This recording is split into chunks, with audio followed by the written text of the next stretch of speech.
Hello armies, আসসালামু আলাইকুম। তো সবাই কেমন আছো? আশা করি সবাই অনেক ভালো আছো।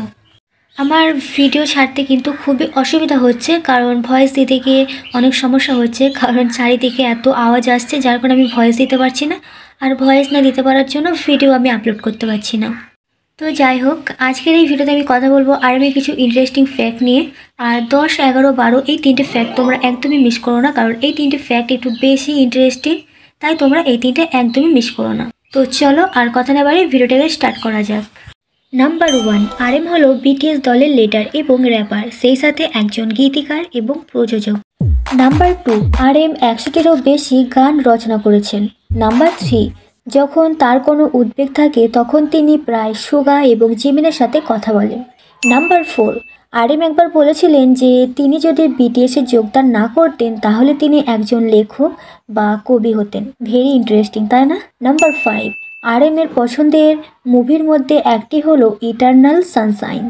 নাম্বার 6, একবার এক রেডিও অনুষ্ঠানে RMকে প্লেবয় ইমেজের সদস্য হিসেবে বেছে নেওয়া হয়েছিল।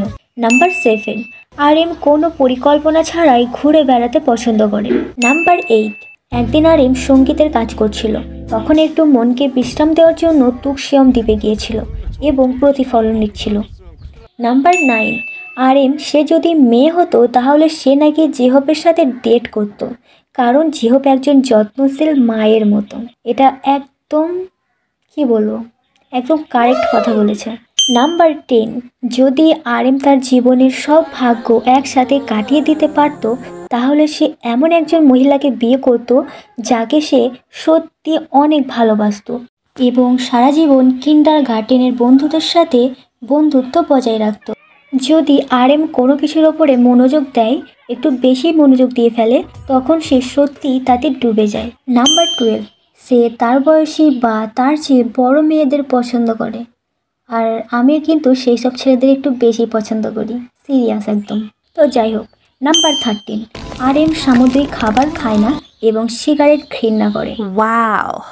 আর আমিও কিন্তু ওই সব ছেলেদের অনেক লাভ করি যারা সিগারেট কেন, নেশা জিনিসটাকে ঘৃণা করে।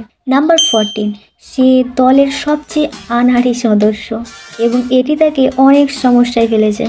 আনাড়ি বলতে বুঝতে পেরেছো? কারণ ধরো কোনো কিছু জিনিস আছে আর সেটা ধরো সামনে আছে কিন্তু খুঁজে পাচ্ছ না, আর মাকে টাকার তখন ঠিক সেই জিনিসটা খুঁজে পেয়ে গেছো। ওই জন্যই এখানে RMকে আনাড়ি বলা হয়েছে, কারণ সেও সেই সেম। তো আর্মিস ভিডিওটা এতটুকুই। আর তোমাদের ভিডিওটা কেমন লাগলো অবশ্যই কিন্তু আমাকে কমেন্ট বক্সে জানাবে। আর ভালো লাগলে অবশ্যই ভিডিওটাতে একটা লাইক করবে। আর যারা এখনও পর্যন্ত এই চ্যানেলটাকে সাবস্ক্রাইব করোনি তারা অবশ্যই এই চ্যানেলটাকে সাবস্ক্রাইব করে অল নোটিফিকেশন অন করে পাশে থাকবে, যাতে পরবর্তী ভিডিওগুলো সবার আগে তোমার কাছে পৌঁছে যায়। তো দেখা হচ্ছে পরবর্তী কোনো ভিডিওতে। ততক্ষণ ভালো থাকো, সুস্থ থাকো, আল্লাহ হাফেজ, টাটা।